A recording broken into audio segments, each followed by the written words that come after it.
I want to begin by citing a rather long passage from Deuteronomy chapter 8. But as I was thinking about preaching on fasting, which is what I'm doing, see, I told you last week I get all the fun ones, okay? It actually is kind of fun for me in some respects.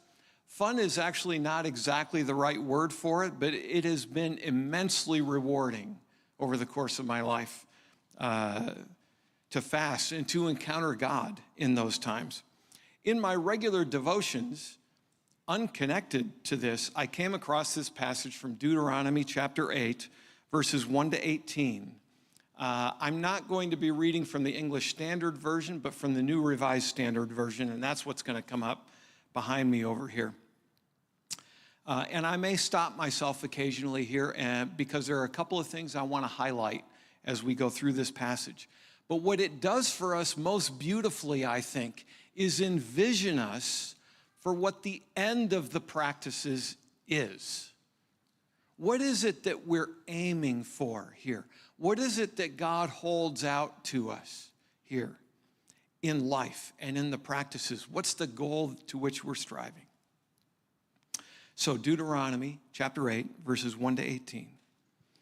The entire commandment I command you today, you must diligently observe, so that you may live and increase and go in and occupy the land that the Lord promised on oath to your ancestors. Remember the whole long road that the Lord your God has led you these 40 years in the wilderness in order to humble you, testing you to know what was in your heart.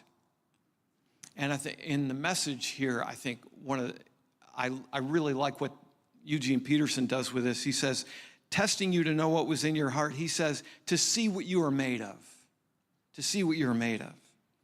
Whether or not you would keep his commandments. He humbled you by letting you hunger. By letting you hunger. And then by feeding you with manna, with which neither you nor your ancestors were acquainted, in order to make you understand that one does not live by bread alone, but by every word that comes from the mouth of the Lord. The clothes on your back did not wear out, your feet did not swell these 40 years. Know then in your heart that as a parent disciplines or trains or helps a child to practice, so the Lord your God disciplines, trains you. Therefore, keep the commandments of the Lord your God by walking in his ways and by fearing him. For the Lord your God is bringing you into a good land. This is God's promise, not just thousands of years ago, but this very morning. The Lord your God is bringing you into a good land, a land with flowing streams, with springs and underground waters welling up in valleys and hills, a land of wheat and barley, of vines and fig trees and pomegranates, a land of olive oil and honey, a land where you may eat bread without scarcity, where you will lack nothing. Imagine the abundance of that feast, the abundance, the fullness of what it is that God promises. A land whose stones are iron and from whose hills you may mine copper. You shall eat your fill and bless the Lord your God for the good land that he has given you.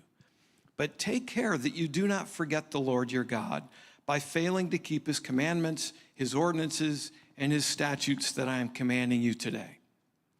When you have eaten your fill and have built fine houses and live in them, and when your herds and flocks have multiplied, and your silver and gold is multiplied, and all that you have is multiplied, then do not exalt yourself, forgetting the Lord your God. There are two things that fasting brings forward for us that I'm going to talk about later on today that have to do with this. One keeps us humble in just this way, and it helps us to remember God and his faithfulness to us and the promises that he holds out for us in the days to come. Remember the Lord who brought you out of the land of Egypt, out of the house of slavery, who led you through the great and terrible wilderness, an arid wasteland with poisonous snakes and scorpions. He made water flow for you from flint rock. He fed you in the wilderness with manna that your ancestors did not know. Again, to humble you and to test you, and in the end, to do you good. Do not say to yourself, my power and the might of my own hand have gotten me this wealth.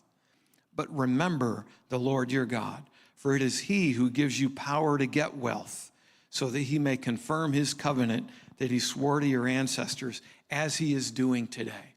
This is the promise. This is the abundance. This is the glory that God has in store for those people of his who follow him, who belong to him, who are called by his name. This, my friends, is every one of us who stands by the name of Jesus Christ. This is what awaits us. And it's in that context, in light of this vision, in light of this future glory, that I want to talk about fasting and its role in our lives today. I hope, though, that over the past several weeks you've been experimenting or maybe even playing around with the practices somewhat, as we've talked about various ones. Awesome. I love the idea of playing around with them, not because they're frivolous or superficial in any way, but simply because we need to avoid working so hard at them that we forget that they're really all about life. They're really all about entering into the life and the abundance that God promises us. They should usher us into freedom and joy and wisdom and love for Jesus and love for one another. And if they don't lead to that, we should just let them go. If they don't lead to that, leave the practices behind. Or practice different practices. I want you to know today that fasting is strong medicine. The practices help us uncover in us what needs to be touched, healed, redeemed. And this goes deeper than we're often willing to go. That's why it's strong medicine. Sometimes fasting and the various practices will take us places deeper than we would ordinarily go, and that can be a little bit uncomfortable. Sometimes a lot uncomfortable. But the practices help us practice going deeper in less necessary things so that we can learn to trust God in more necessary things. One of the ways the idea of testing that we read about in Deuteronomy a moment ago has been most clearly driven home for me is in running. I don't run any longer, but I miss it incredibly. I've only run 2 marathons, that's 26.2 miles in my life, but I've trained to do each one, and honestly, that's probably 2 marathons more than most people have done. But the training I engaged in for running those marathons tested my fitness in the same way that God talks about testing our faith in Deuteronomy. It shapes it in us. Forms us in it. The training tested my fitness. It strengthened it. It stretched it. It enlarged it. Beyond that, there were other races that I trained for, but I wasn't able to run for one reason or other, and that was a bummer, but the training wasn't fruitless because I never got to run the race. The training had its effect. The training was rigorous and difficult and sometimes painful, but the reward, the benefit, was not just actually being able to run the race. The benefit was fitness, well-being, energy, vitality, and the ability to focus my attention on a goal and to commit to working towards something that it was not already in me to do. The spiritual practices do for us the exact same thing on a spiritual level that training for a marathon does physically. Now, we're not all cut out to run marathons, but we are, every one of us, cut out for Christ-likeness. We are all made to run the Jesus way. and we engage in the practices over time, we find that we are made spiritually fit, spiritually energetic, spiritually alive and vital.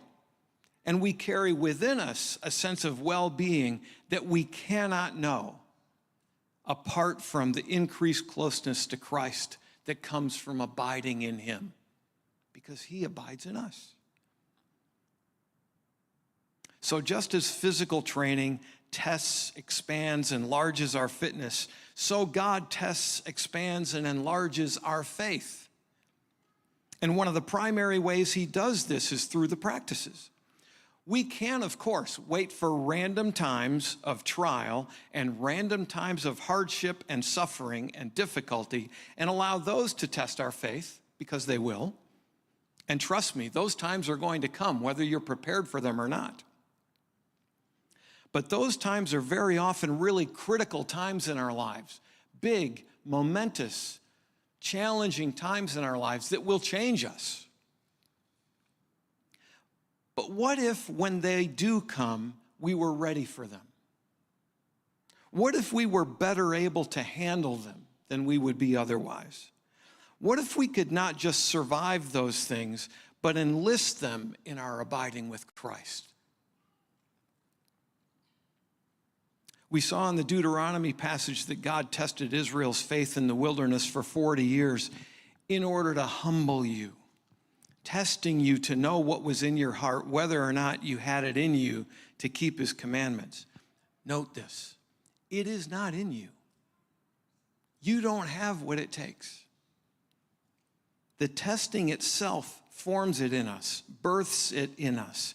James tells us the same thing in chapter 1, verses 2 through 4, when he says, whenever you face various trials, consider it all joy, because you know that the testing of your faith produces endurance.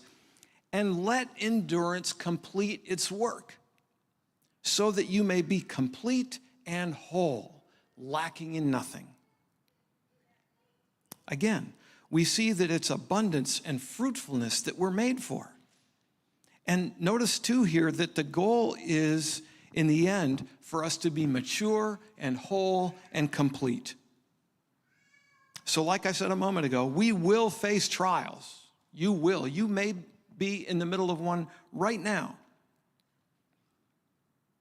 But the practices are ways for us to practice trials in non-threatening ways, in non-life-threatening ways, to practice what's going to be necessary down the road when push really does come to shove.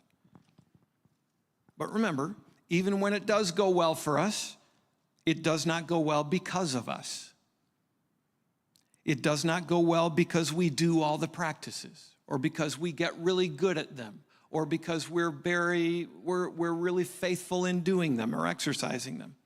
Remember again, Moses said in Deuteronomy, when you've eaten your fill and built fine houses and lived in them, don't exalt yourself, forgetting the Lord your God. Don't say to yourself, my power and the might of my own hand have gotten me this. Remember the Lord your God, for it's he who's given you all these things. So let's talk about the role that fasting plays in this process of growing and maturing that James was talking about. You remember last week, I mentioned the fact that this hunger and thirst for God that's rising up in us, among us these days, is evidence that God is already at work in us. Engaging in the practices is just our response to that hunger. Engaging in the practices, learning to abide in Christ, learning to let Christ abide in us more and more fully, is like food for us. It feeds our souls. It nourishes our souls. Just so, when we're fasting, our hunger reminds us that God is already at work in us. When we're fasting, our hunger reminds us that God is already at work. So when we get physically hungry, we remind ourselves that our truer hunger, our deeper need is not for bread, but for God. Yes, we need bread to live, but we need God to live. So let me understand or address one misunderstanding about fasting that I've heard from people at various times, or just seen evidence of at different times. We don't fast in order to show God that we're really serious about something. Like, okay, I tried before, but this time I really mean it. I'm so serious about this, I'm even gonna fast about it. Fasting is not about that. We don't fast, we don't fast to tell God that we're trying really hard to get God to do something for us. I really, really want you to do this, God, and so I'm gonna fast to show you how much I really want it. Come through for me, will you? It's not about that. We don't fast in order to get something. We fast in order to let go of something, to get outside or beyond the grip of something. Fasting is a way of inviting God, of letting God break the grip of something on our hearts. It's not a way to get God to give us anything. So,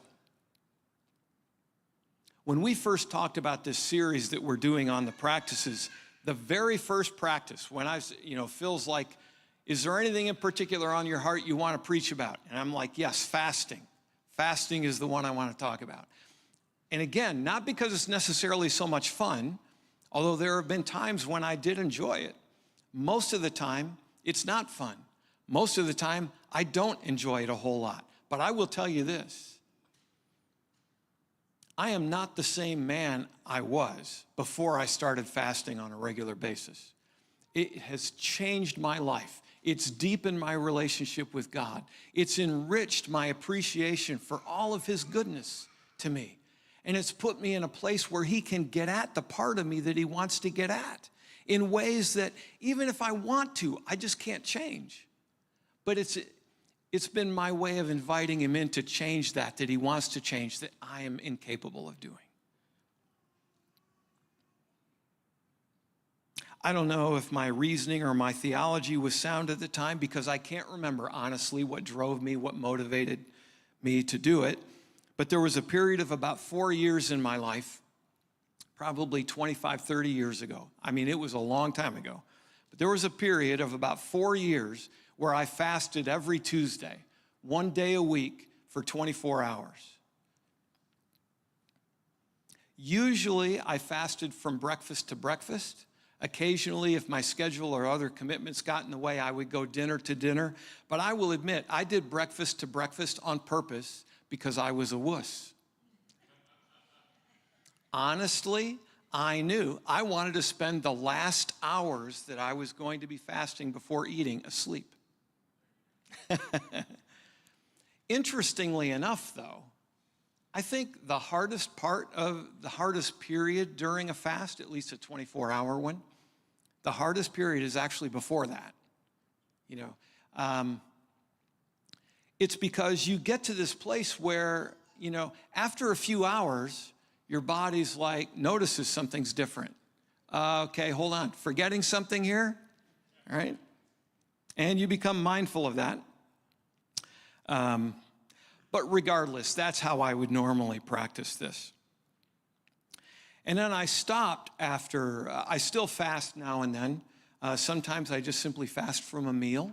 Other times I'll fast for 24 hours or whatever, but it's more random.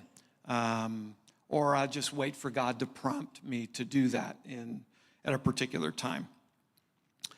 But I stopped for this reason. I stopped because that practice had become more of a lifestyle habit for me.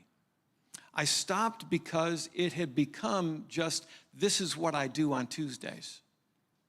I had begun to lose the kind of spiritual edge to that, to what it was about, and it just became a kind of a mindless habit that I engaged in. Phil and I were talking about this last week, in fact, because he generally will fast from about 7 o'clock in the evening or so, something like that, until lunchtime the next day. But for him, that's not so much a spiritual practice like we've been talking about on Sunday mornings. For him, that's a lifestyle choice that involves other kinds of activities and priorities and stuff like that. He doesn't engage in it specifically for spiritual purposes of letting God get at something in him. So as with all the practices, the key here almost isn't really exactly what we do, but why we do it. What part of our hearts are we trying to let God get at through our bodies?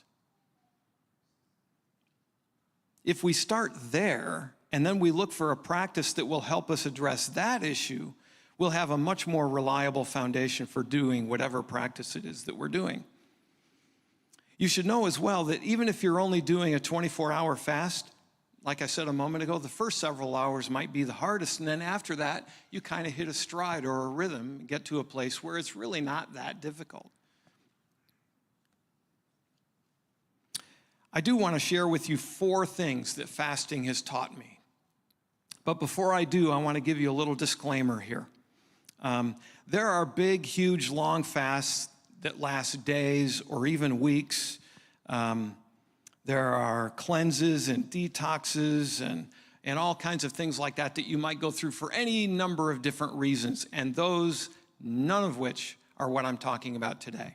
I do know that Mike and Lisa Kerrigan, who happen not to be here this morning, but they have done this kind of thing quite a lot. And if you're curious about that kind of thing, you want to talk more about it, that's fine.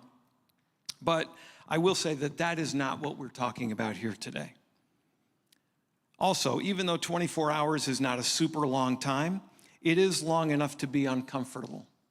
And that's part of the point. Many of us eat just because we're uncomfortable or anxious about something. If this is you, one of the very first things you're likely to experience, this is one of the fun parts, one of the very first things you're likely to experience is discomfort or anxiety because you're not masking it anymore. When you remove the mask, which a lot of us are anxious eaters, fearful eaters. So when you remove the mask, the anxiety and the fear that you usually cover over with food rises right to the surface. And that makes you at least maybe a little bit antsy. Furthermore, on top of this, you might have body image issues or body chemistry issues that might cause you some problems here. Or you might have physical issues like blood sugar problems or diabetes, or you might be taking medications that fasting would be problematic for you. If any of that fits for you, you may want to think twice about how you approach this or whether you approach it at all. Or talk to somebody, a medical professional person that can help walk you through some of that and give you some guidelines for what would be helpful or safe in your particular situation. So with that said, the deepest, most long-lasting, overarching lessons that I've learned from regular fasting were first, fasting has very little to do with food. Fasting has very little to do with food. It's fasting that you're not doing, but it's something else that God's putting his finger on. Like I said a minute ago, it might be fear or anxiety or something like that, but I discovered that food was the least of my worries or the least of my issues when I fasted. There were other things that God was much more eager to call my attention to. Second, fasting teaches us how to say yes and how to say no. Man, this is so formative for me. This is so powerful for me. It teaches us that we don't have to say yes to every hunger, every appetite that I have. I don't have to say yes to every inclination I have to do something or to buy something or to eat something. But you know what? I knew that before I fasted. I knew that I didn't have to say yes to all those things. But fasting also taught me how to say no. When you get regular, frequent experience saying no to something, saying no to anything on a regular, frequent basis, you quickly learn that you can say no to anything. And that changed my life.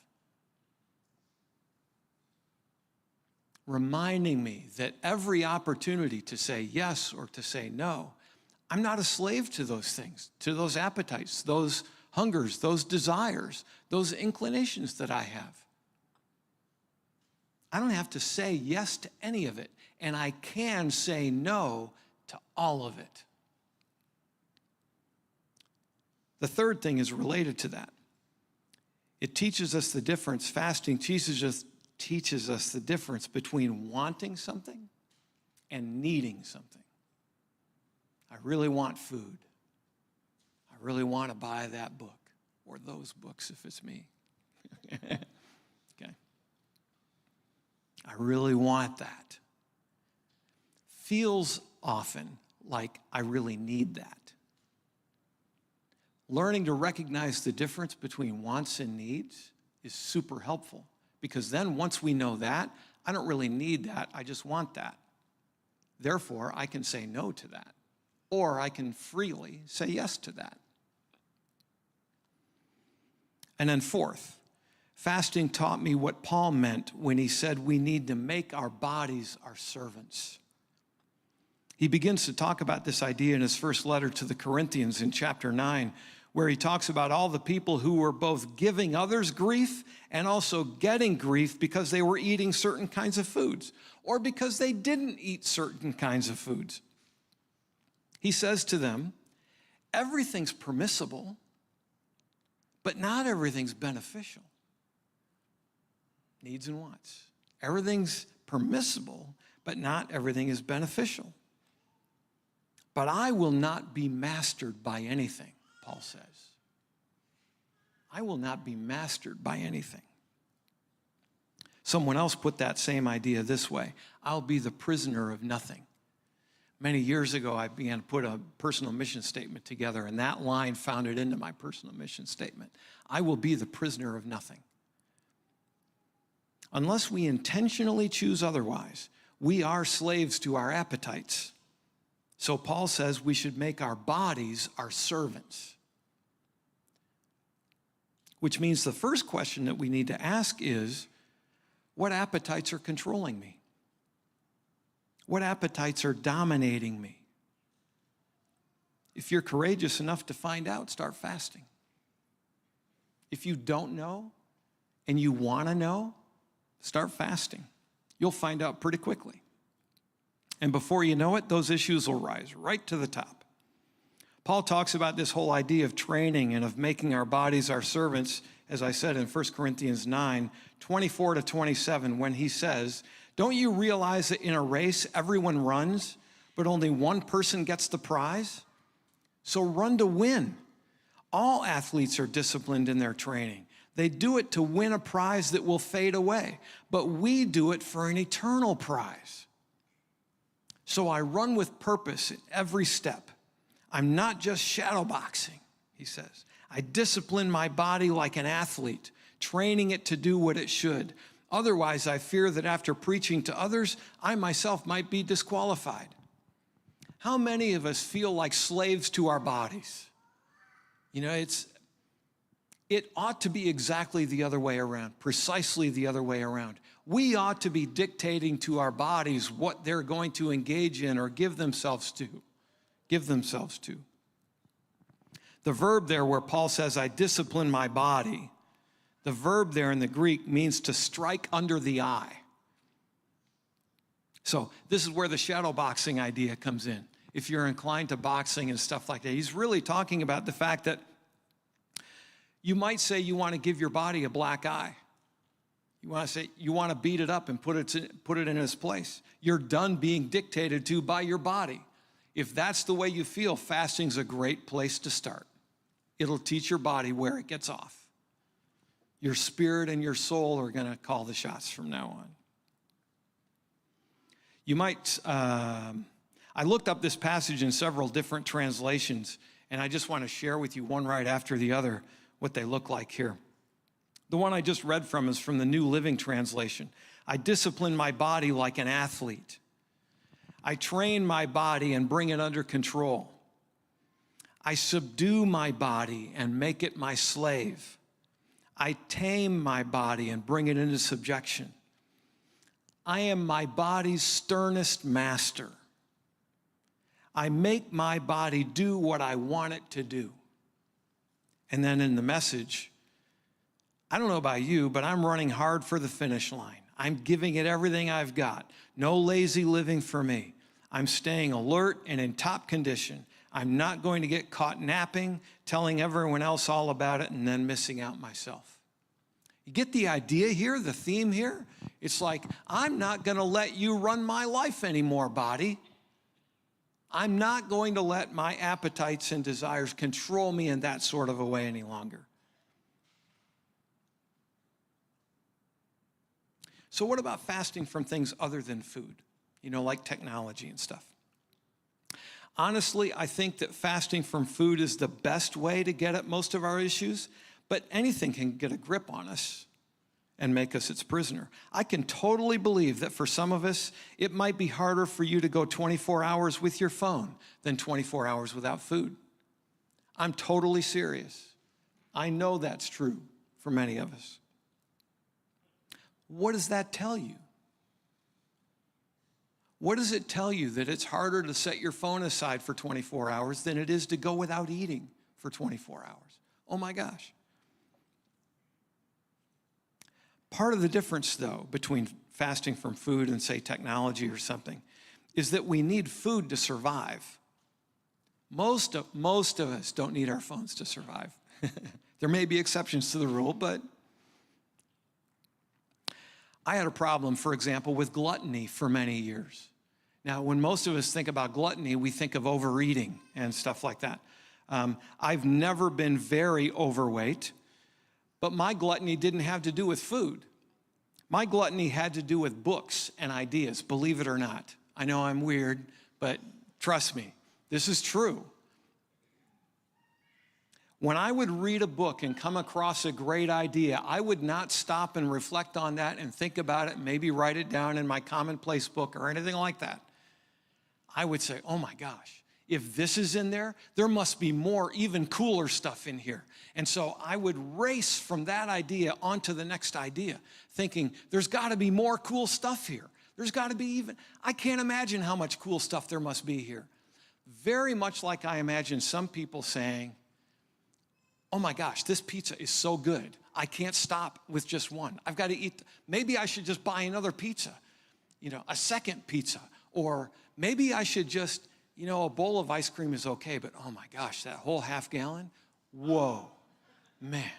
And so there's a voraciousness, there's an appetite to those things, so that gluttony is not really just or primarily or only about food. It can apply to just about anything. Fasting helped me to break the power of that in my life so that I could say no, so that I could slow down. And in fact, I wasn't going to talk about this, but I will real briefly. With the gluttony of ideas and stuff like that, what I began to do was I would read books in my quiet time, in my devotions, and I would limit myself to like 3 pages, so that I couldn't just read an entire chapter, so that I couldn't just say, oh, wow, that's really cool, and keep going looking for more stuff. I forced myself to slow down and take little bits at a time.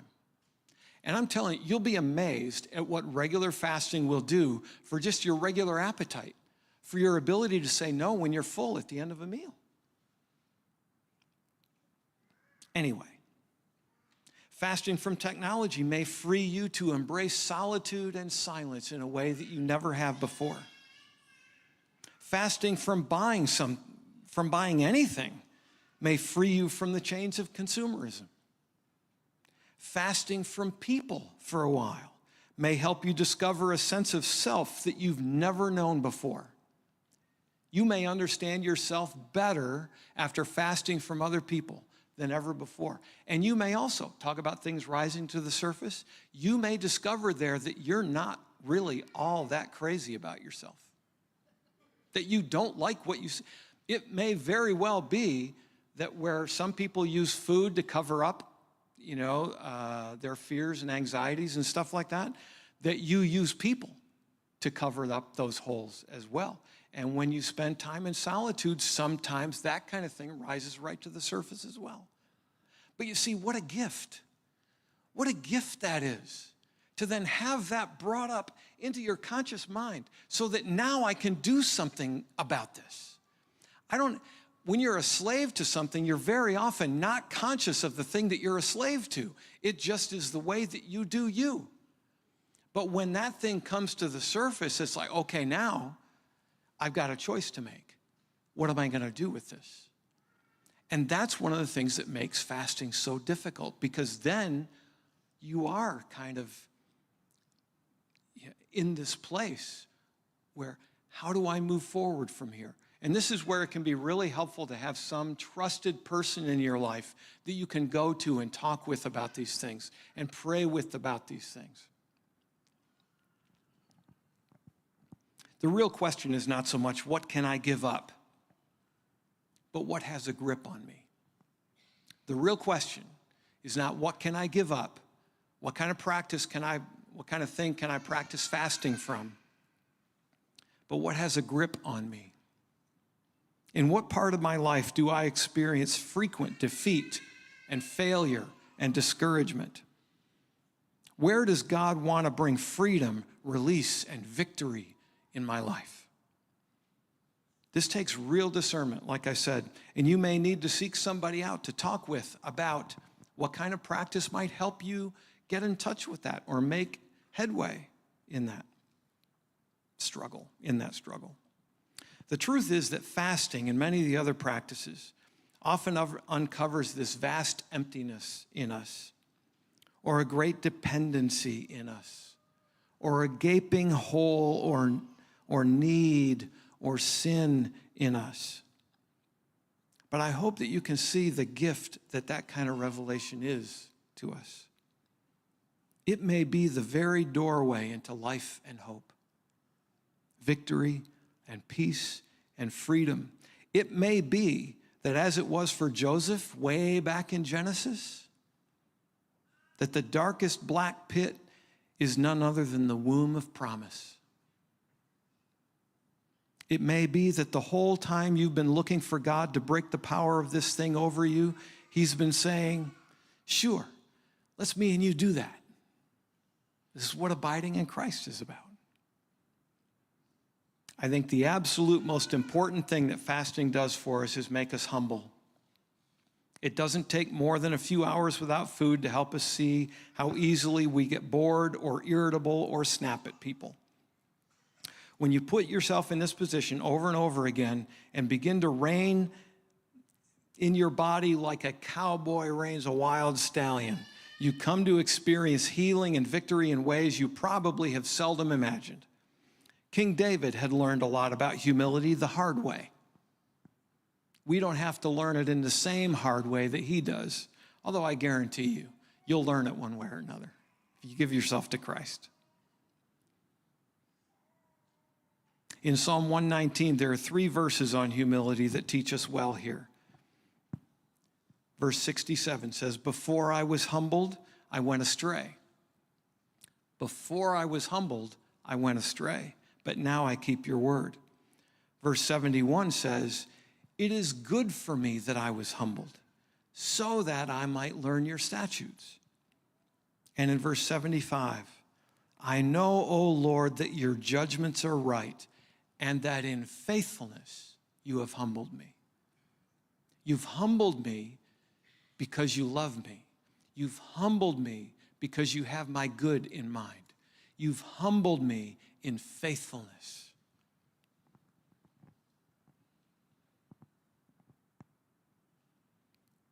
It's important for us to realize that, first of all, it's God who does the humbling. The practices just put us in a place to let God at us more effectively. And second, they point out that the whole purpose of being humbled is to learn the ways of God. Engaging in the practices doesn't mean that we're mature. It means that we're willing to humble ourselves, to sit at the feet of Jesus and learn from him so that we can become the men and women that he means us to be. At this time, with humility on our minds and hearts, I want to invite us to the table. As we come to the table this morning, let's humble ourselves. Let's remember our limitations. Let's remind ourselves of our brokenness, of our need for more than bread alone, but for every word that proceeds from the mouth of God. Let's come to Jesus. If you're feeling trapped this morning, or you're the prisoner of something that you can't seem to escape, or you just feel a great hole in you that needs to be filled. Maybe you've been using food or work or technology or relationship or relationships in general or alcohol or pornography to fill it up. Come to Jesus this morning and find grace, find freedom.